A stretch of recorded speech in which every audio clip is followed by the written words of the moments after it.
right, Michael, super excited to have you on the show and to chat with you about your journey. Yeah, I'm super excited to be here. Thanks for having me. Yeah, absolutely. So, I know people have been introduced to you to some extent in the past, right? So, but before we dive in, I really love your story because you were a busy GI doc. We'll talk about your cynicism here in a second towards For coaching, sure. but you decided to get coaching despite having a really busy practice and a lot going on in your life. So, why don't you tell us a little bit about your background and how you ended up making that decision to get coached? Absolutely. Yeah. So when I first started out, I'm actually in the same job that I had right out of fellowship, right? And so I kind of had created the exact life that I had always dreamed of. So I always wanted to be a gastroenterologist. And so I started out in this practice. I got married. I have two beautiful children living in Chicago, which I love. And still, in spite of all of that, things just didn't seem like they were right, is the best way that I can put it. So something just seemed like it was missing. And when I looked at my life and I was like, but these are all the things that you always wanted. So what could possibly be missing? And that is when I heard you talk about coaching. I'd been following you for a while in kind of some of your other endeavors, and you put out there that you were starting this kind of initial beta program with coaching. And I, as you've already alluded to, was hugely skeptical. But you had a group coaching where you had a bunch of physicians kind of come together, and I got to listen in while I was driving home from work one day. Yeah, that's I think really helpful for people to hear because of that skepticism, that cynicism, because I was the same way, right? Like people talk about coaching. I was like, these people are crazy. Like, why in the world would I need that? And coming from a philosophy background, I was like, I'm pretty I don't know. I think a lot. I spent a lot of time in my head. So I was like, I've thought a lot about this stuff, but then getting exposed to it, initially I thought people were crazy. And then I started realizing that, maybe they weren't, maybe there's something to all this stuff. And so you had some reservations. So why don't you talk to us a little bit about what your reservations were before joining coaching so that other people that are listening, they're like, think this is just a bunch of, hogwash, why it might not be. Yeah. So, I think I listened to some of these physicians in the group call, and I got off of that call and I thought to myself, oh, gee, I don't have anything in common with these other doctors. Right. And I came in that night and I was kind of talking to my wife about the whole experience. And I kind of decided in that moment, okay, I'm not going to do this. Right. This isn't for me. And you actually reached out the next day and you were like, why don't we just get on a call and you can try coaching out yourself? And so you and I got on a call. We did just a one-to-one call. And you coached me at that time, which was on one of the things that was one of my greatest issues, which was a wait list in my office that I felt like all the things I was doing to get ahead of my wait list, I couldn't see all the people, and it just felt very overwhelming. And it was a helpful call. It was a great coaching call. And I walked away from that call feeling more empowered with regard to the issue that I was having.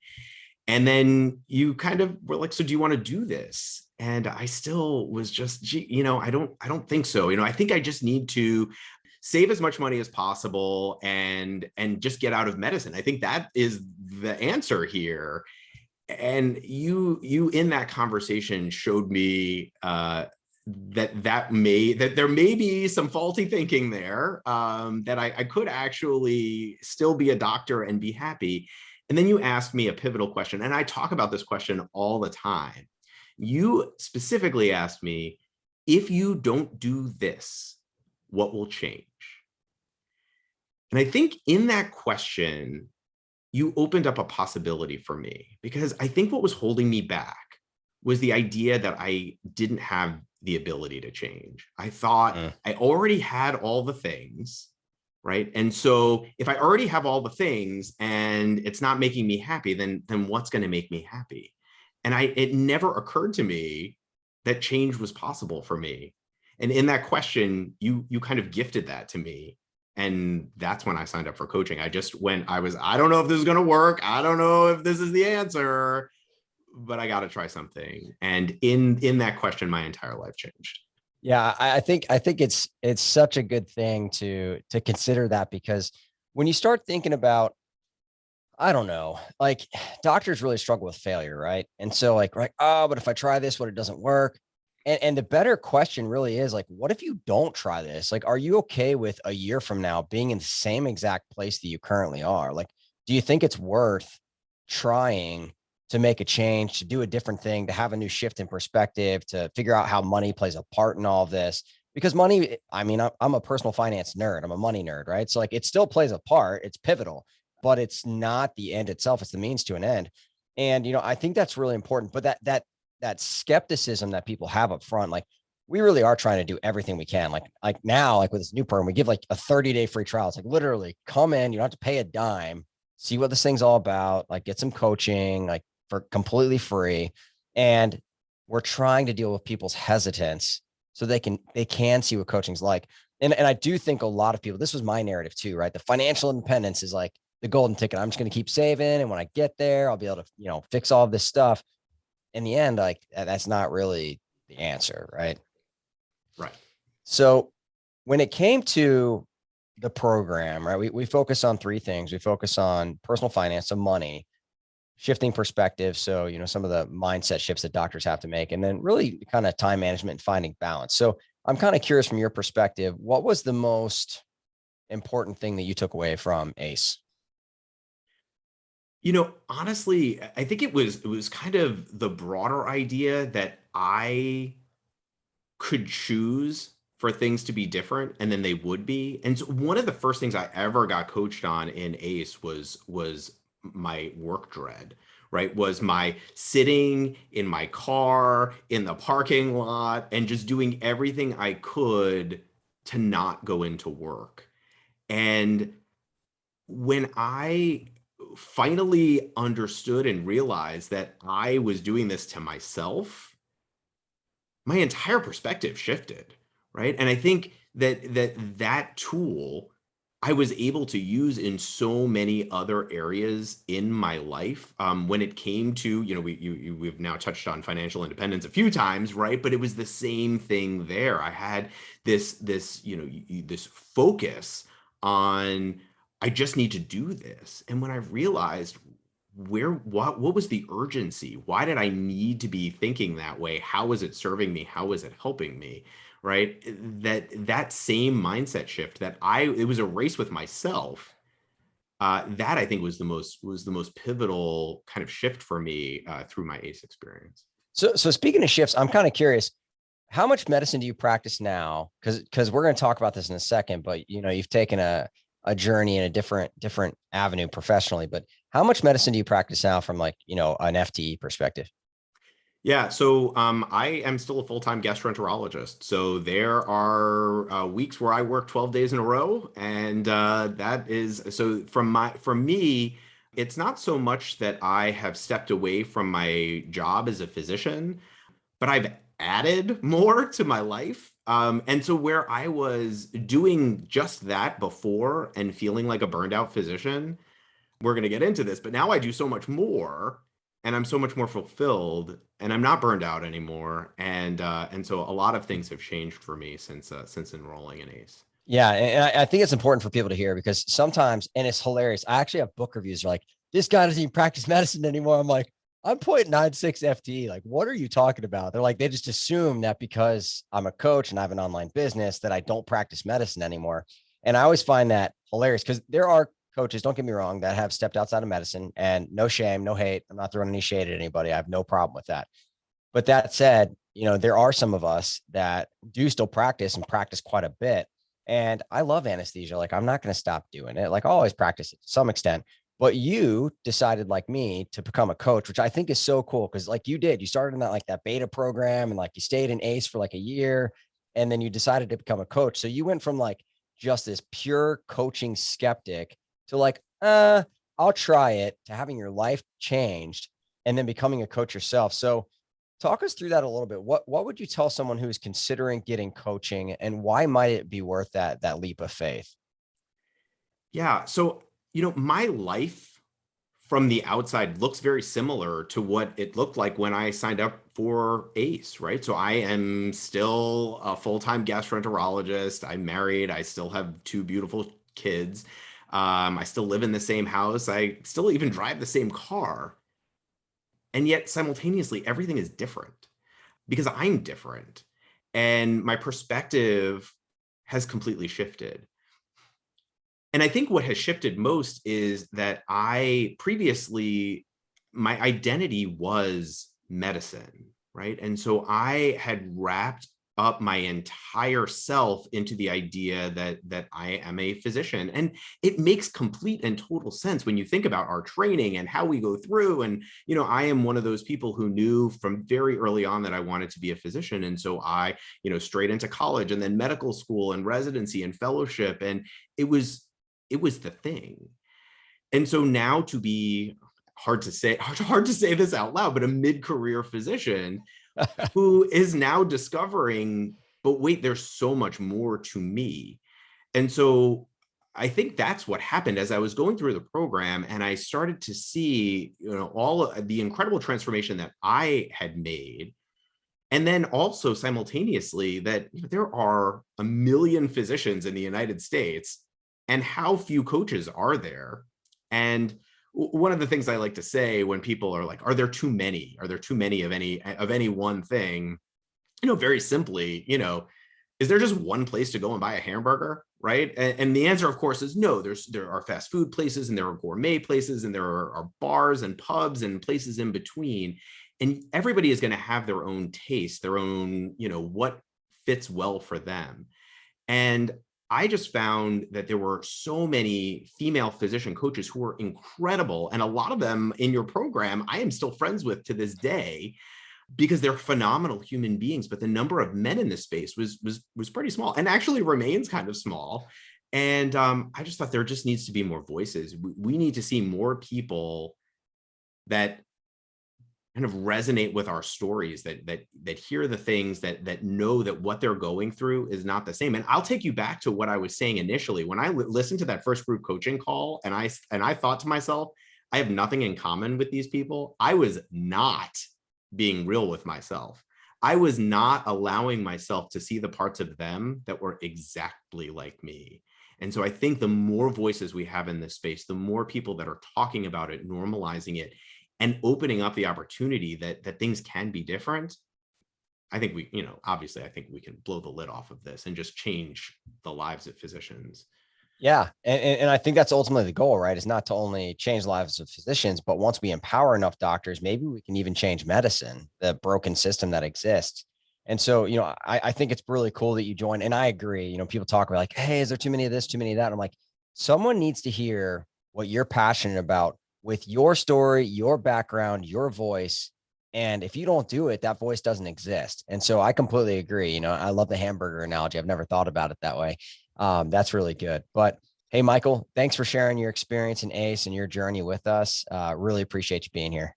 Absolutely. Thanks you so much for having me. And oh yeah, and thanks for changing my life. You're more than welcome, my friend. All right. Shazia, welcome to the show. Thank you. Thanks for having me. Yeah, I'm super excited to talk to you. I think that your story is going to be particularly pertinent to people that are considering getting coaching or don't know what coaching is and how to figure out if it's right for them.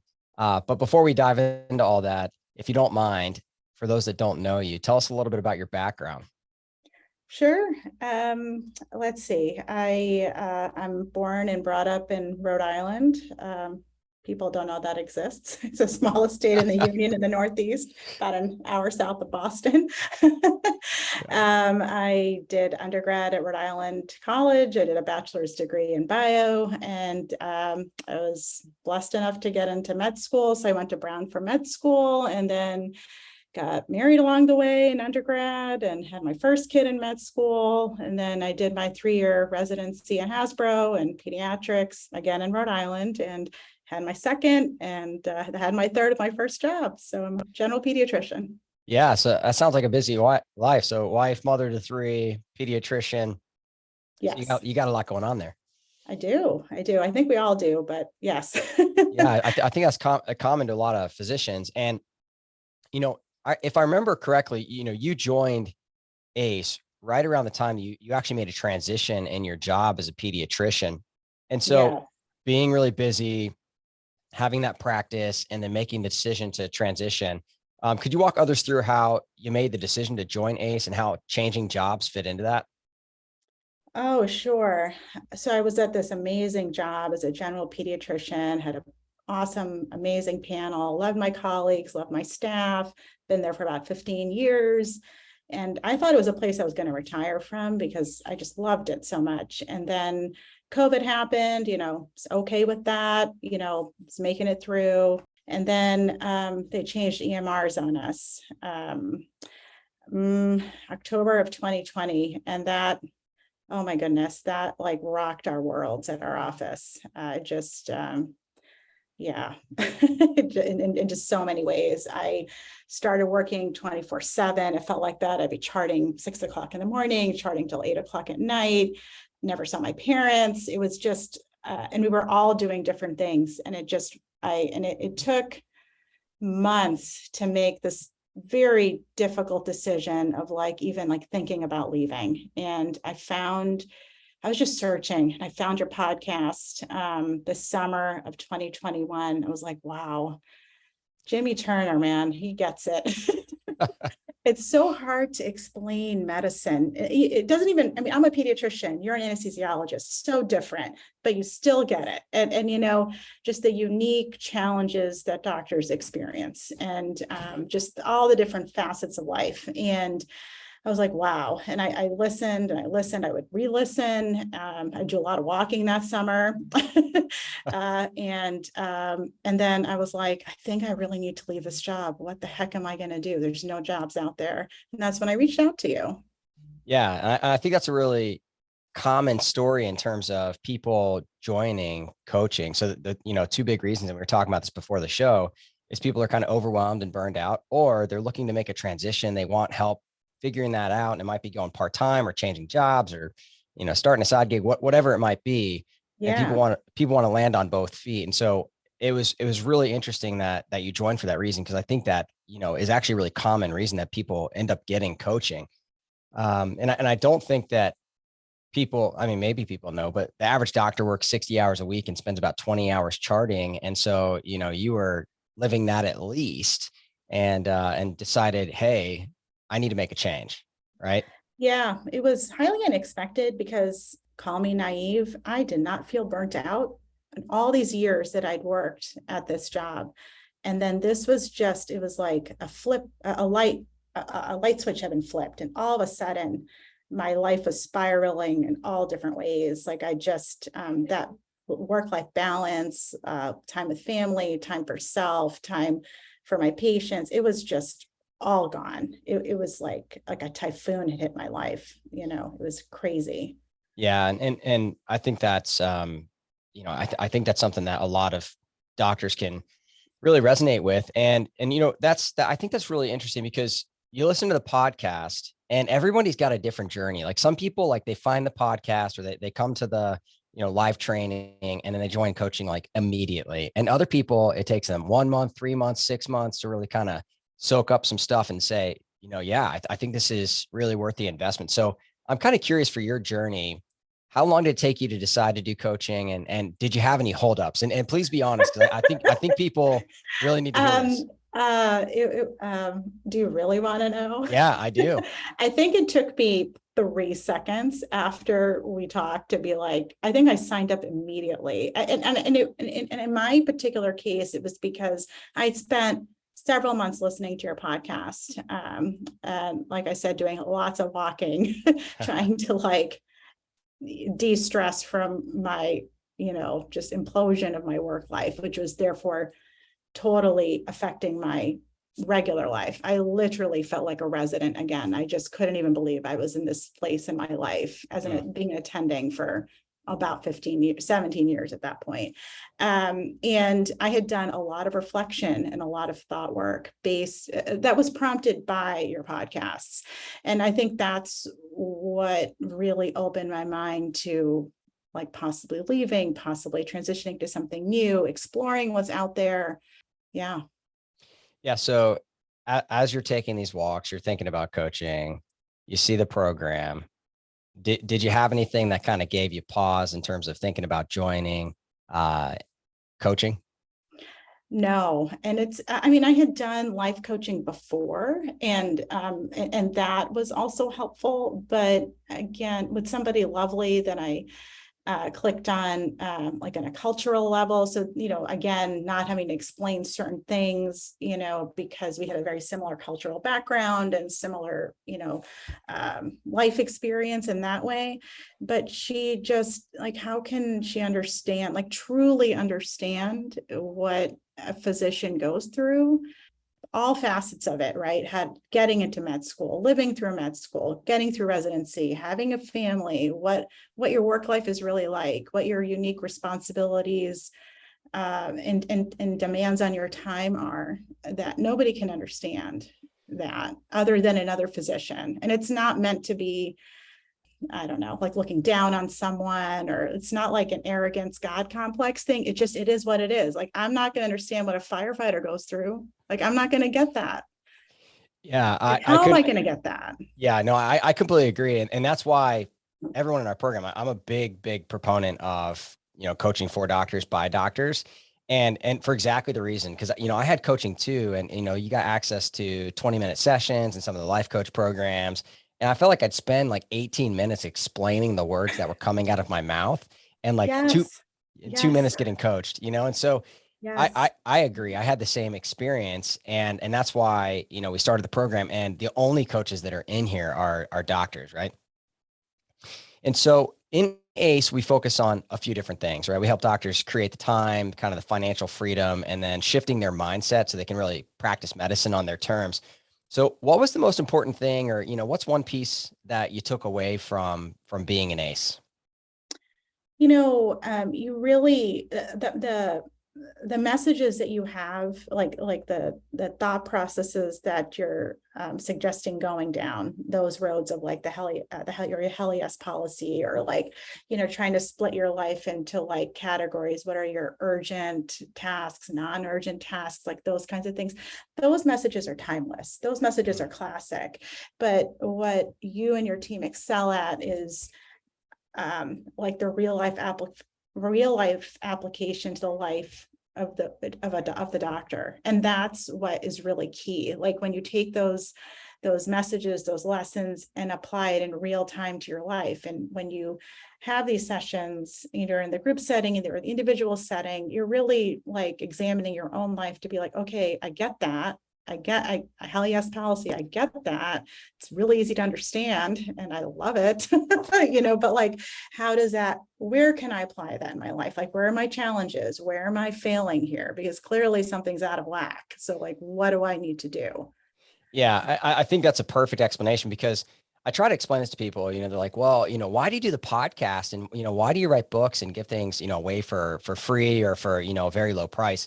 And I always try to explain to people, like, those things help explain the what. But if you want to know the how, I need to know about you personally to apply these things to your individual life. And so if the podcast explains the concepts, or at least some of them, then coaching explains how do we apply these concepts to your specific situation, which is what it sounds like you kind of got from coaching. Yes. And the thing that I think people forget is that the mindset of the doctor is really unique. And it's just, they just beat it into you. It's, like, patient always comes first. Be really nice to those nurses, going to bite you if you don't, like, there's, sacrifice everything for the patient. Miss your lunches and miss your time with your family because you're following up on labs, or whatever it is, and it's like, other fields for the most part are not like that. And that working with folks that are that level intense about what they do, A, because they care, and A, because it's a huge responsibility. I mean, I take care of other people's little humans. That's a big deal. For me, it's a big deal, you know? So, and I feel like it's a privilege and you know, that folks are willing to entrust me with their precious children, you know, as far as the best that I can to my ability as a human, you know, but at what, you know, it needs to be balanced with other parts of my life. Because again, I am a human and I have other responsibilities. I'm a wife, I'm a mother, I'm a daughter, I'm me, like responsibilities to myself, you know, Yeah. so, you know, Yeah. it's a lot to try to balance. And only I feel like other doctors can understand that, Yeah. And, you what know, that's like. absolutely. And I sometimes talk about the mantra that exists in medicine, right? That the patient comes first. And I'm very much about patient care, but what gets lost in that translation is that everything comes first. You know, the hospital, the EMR, the administrators, the insurance companies, the pre-authorizations and the patients. And what comes last is the doctor, which when you think about it, doesn't make sense, because if the doctor comes last and ends up getting burned out, they don't really take good care of patients. And we know that that's evidence-based.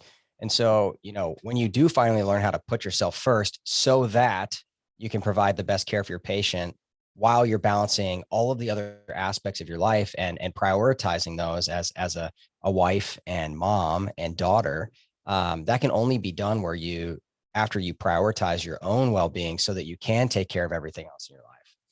Facts. I mean, and I say that to you moms all the time when they come in overwhelmed with their new babies.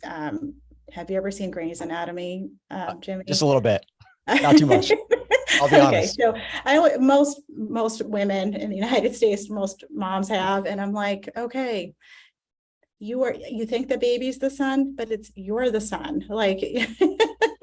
there are these two friends, Meredith and Christina, and you know, it's like you are the son. Like you know, you have to put on the oxygen mask first before you can, you know, help your baby. You got to get your postpartum depression addressed or whatever it is. Like you have to eat and you have to drink so you can like take care of your baby. So it's that type of a concept, right?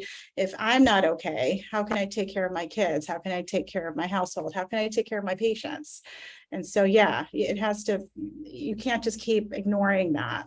Yeah. Yeah. And I think that's an important distinction to make, right? Because, you know, you mentioned postpartum depression, which obviously as a male, I've never personally experienced, but I will say that, you know, having gone through depression and anxiety and being on antidepressants, you know, it turns out that your brain doesn't work too good if your neurochemicals, your neurotransmitters are not where they ought to be. And the importance of taking care of yourself and getting the help that you need, whether that, you know, might be therapy or psychiatric help or primary care help for those things, or, you know, getting coaching for the future direction and where you want to go and how you want to do it. I think there's a balance there.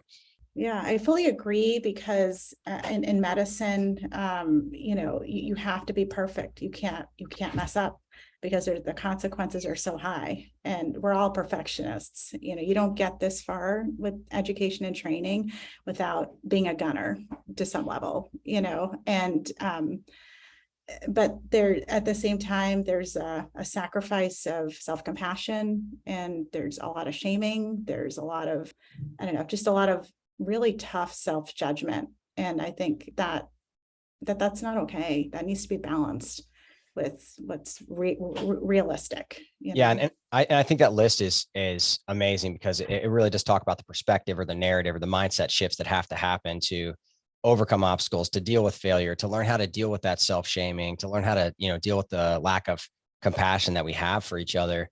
But, you know, I'm just kind of curious from your perspective, if you had a friend or a colleague who was considering getting coaching, what would you say to them? What would you say to someone who was thinking about going through that process?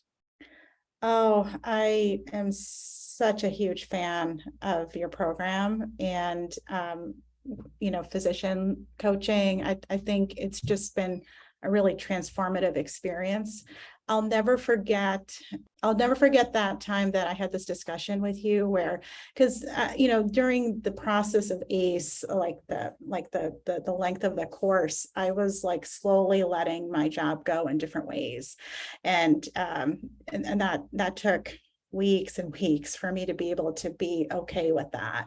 Mm, And because I was just in such backed into such a corner of just such overwhelm, with my old job and the ramifications of what was happening in my life because of what was going on with my job. And I was just like, I was having a hard time with the whole concept of what are my patients going to do if I leave? Like just that overwhelming sense of responsibility that I felt towards patients that I'd had for years and years and years, and their families and all of that. And I'll never forget that you said something to the effect of that, but that is not that's not your responsibility.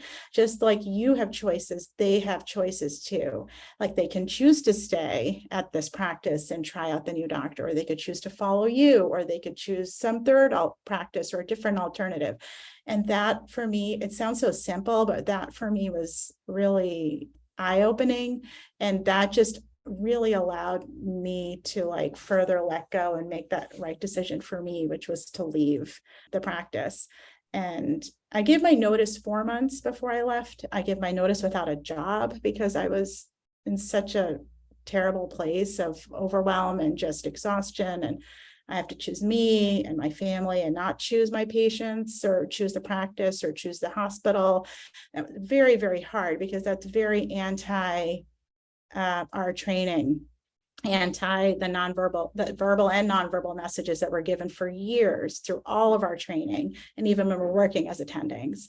Very, very, very difficult for me to do that. And I said goodbye to parents and children for 4 months before I left, and they all understood. They all got it. They all were like, I'm really glad that you're doing the right decision for you, Dr. Latif. And it was just really, it was really humbling, and it was just really gratifying as well. Just that they saw me as a person too, not just like a machine, just there to provide a service, Yeah.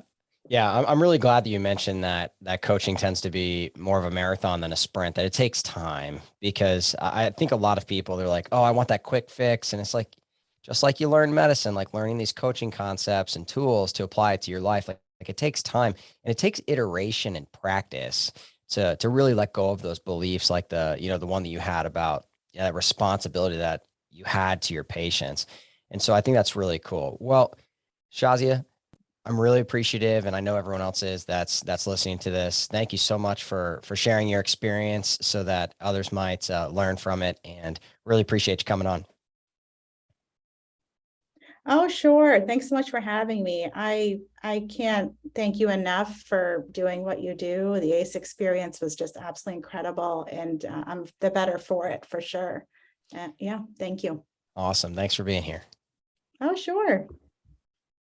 All right. So we have Dr. Shin, the good Dr. Shin from episode 64 of the Physician Philosopher podcast. So you've probably heard this guy previously, but Dr. Shin is a practicing urologist, online entrepreneur at the Darwinian Doctor. Great stuff over there. You should definitely check that out on the blog. And he's also a real estate investor. So he wears many, many hats, and happens to be a prior client in the Alpha coaching experience. So we're going to dive in and chat about ACE with Daniel, and any reservations he had, what he got from the program, and much more. So Daniel, welcome to the show. Thanks, Jimmy. Really happy to be back and talking with you. Yeah, I'm super excited to get your perspective, because I think that you have some unique things to add to this. But to start, you're a surgeon, an entrepreneur, a husband, a dad, and many other doctors often feel overwhelmed by their responsibilities. In fact, some people feel overwhelmed. They're like, hey, I know I need help, but I don't have time for coaching right now. So why would someone as busy as you are decide to get coaching and come into ACE? Yeah, I think it's a really good question, because time, freedom, and commitments are one of the biggest things that we struggle with as physicians. Just to give people sort of background and perspective of my situation. I mean, I was full-time surgeon, more than full-time, actually. I was about 125% in my day-to-day. And since I live pretty far away from where I work, I was driving 2 hours a day on top of that. So you can imagine that there wasn't much time, left over for things like coaching. But where I was in my career, I was at an impasse. I felt very roadblocked mentally, and I was having a hard time figuring out how to balance everything. between the job, the side gigs, and my family. And I knew that I needed help, and I know that coaching has helped so many other people. So I basically just decided I was going to make time for it. This was a priority, and this is something that I just had to do for myself. Yeah, and I think that's really important to mention now, because honestly, one of the two big reasons that people come into ACE is because they're looking to make a transition. They're at that impasse. They're trying to figure out how to take that next step, what that next step might be, and investing in yourself, because we all get the same 24 hours in the day, right? And so making the time to get coaching because you knew you needed it. I think that's a pretty profound answer. And there's a kind of another thing that is directly in the realm of what you do as, a personal finance blogger, which is the financial aspect of this. So, we've done a lot to kind of assuage people's hesitancy. We're giving a 30-day free trial and lowering the cost monthly to allow folks to have a lower barrier to entry here. But did you have any hesitance about the cost of coaching when you signed up? And, by the end, do you think you got the return on investment that you were looking to make? Yeah, I mean, I write about personal finance. I think about things from a lens of investment and return on investment, just like you do. And I absolutely did. This is something that was a significant expense, but basically, coaching is an expensive product. And the way that I looked at it was that I was at an impasse. I knew something had to change. And when I think about investing in myself from an educational standpoint, that's kind of how I looked at this. As physicians, we think nothing of spending $200,000, $300,000 for our medical education. And then, after you get through that initial schooling of undergraduate and medical school, for a lot of people, that's where your education and enrichment will end. Maybe you do some CME, you'll go to some conferences and things like that. But when it comes to working on your mindset and making these massive shifts and sort of steps forward in your life, I think that spending some money as an investment in that change is well worth it. So that's how I really made that step and leap to make the investment in the coaching, and that I saw it as taking a chance on myself and investing in my personal development. Yeah, and I think the ROI, the return on investment way of looking at this, makes a ton of sense, right? And I tell people all the time on consult calls that, like, I'm not a used car salesman. Like, if it's not the right program for you, like, I don't want you to be in it either.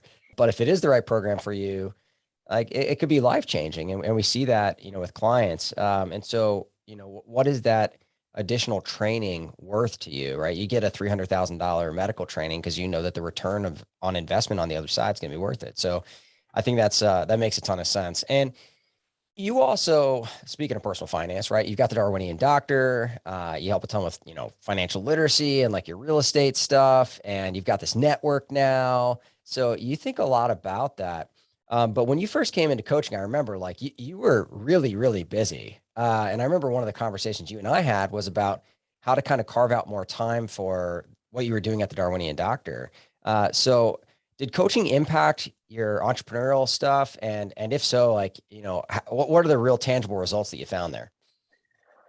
So it really did. And this was a development and a breakthrough that I had during the coaching experience. But basically, what I decided, I spent about, I think, the first 50% of the program repeating myself in group interviews and individual coaching, where I was like, this is my problem. I don't know how to fix it. And then, we'd talk about it. We'd sort of peck at the edges a little bit. And then eventually, I don't know exactly what happened, but I had grown so tired of hearing myself complain about it that I finally made a breakthrough in one of the individual sessions where I was like, I know what I have to do. I just have to cut back to 100%. So I gave myself license to do that. And as it so happened, it was well within my power to cut back to 100%.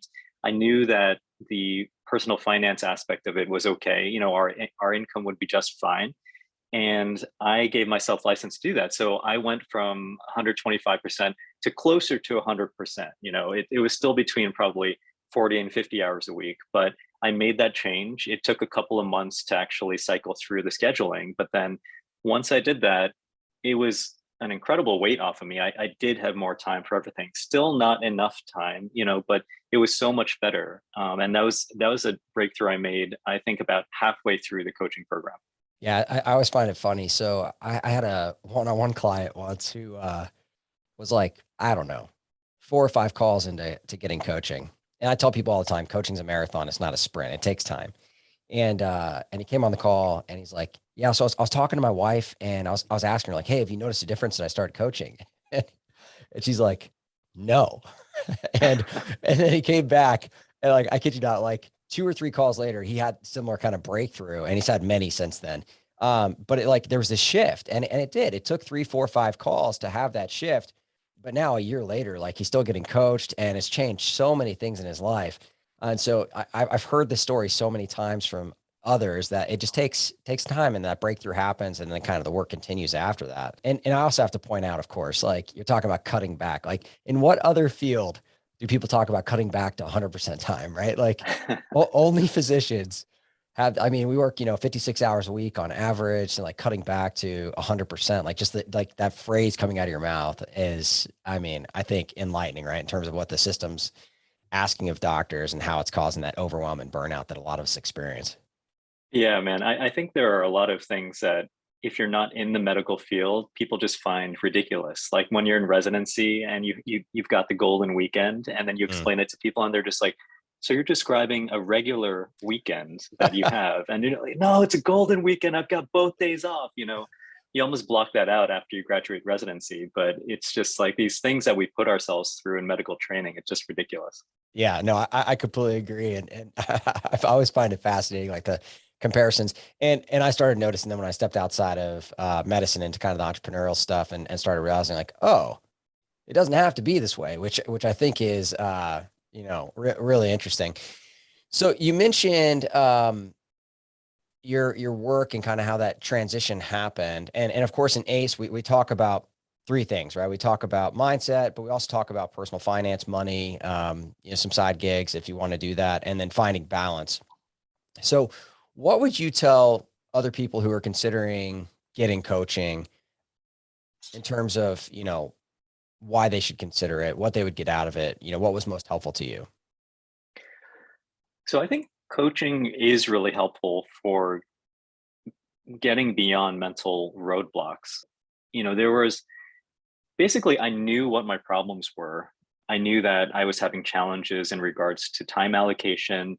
But what I couldn't figure out how to get beyond that. And I could realize that there were these kind of varying priorities. And so I think that what you can expect from coaching is a safe space to explore these impasses and roadblocks, and then to basically workshop it and try to figure out how to get beyond them. And it's not necessarily that someone is going to be handing you a solution through coaching, but in the sort of in the span of coaching sessions and these one-on-ones, you're given the license to explore and come to a solution yourself. So for me, that was cutting back a little bit, and then it's also not necessarily the case that after a few months of coaching, all of a sudden you're going to be perfect. This for me, my major breakthrough in coaching through ACE was that I gave myself the license to change my life. I knew that I objectively had succeeded in a lot of these things, but I felt that I was at an impasse sort of in terms of my personal development. So the one-on-one coaching and ACE gave me license to change my life, and that started the series of events. And now, my family's moving from California to Tennessee. My wife's taking on this incredible new role. I'm going to be going from employed practice to private practice, and looking forward to sort of a few months to really work on my businesses. And I think all of this, actually, the seed was planted during the coaching and working through that and giving myself the license. So I think that's what people can look forward to in a coaching program. It's basically figuring things out and also just starting this process of self-development and progress. Yeah. And I think that's pretty neat to hear. And the language you keep using, because words are powerful, right? Is like this impasse, this moment where you just didn't know how to exactly move forward and give yourself the space to figure that out. And I always point out to people, like, it's not a coincidence. The tagline on this podcast is, start before you're ready, start by starting, start now, right? So many people, and the language that people use is impasse. I feel stuck. I know I need to change something, but I don't know how. I feel trapped. Like, doctors use all of this kind of language to basically describe that moment that you were at when you joined ACE that helped you kind of break through that and open up the doors to everything else that you've now experienced. So I think that's really, really a pretty cool example. Daniel, thanks for joining the show. Thanks for sharing your experience in ACE. And everyone, go check out the Darwinian Doctor. It's good stuff. So make sure that you see Daniel on there, where he's constantly dropping knowledge on real estate and personal finance. Thank you, Jimmy. It's been a pleasure. Start before you're ready. Start by starting. Start now.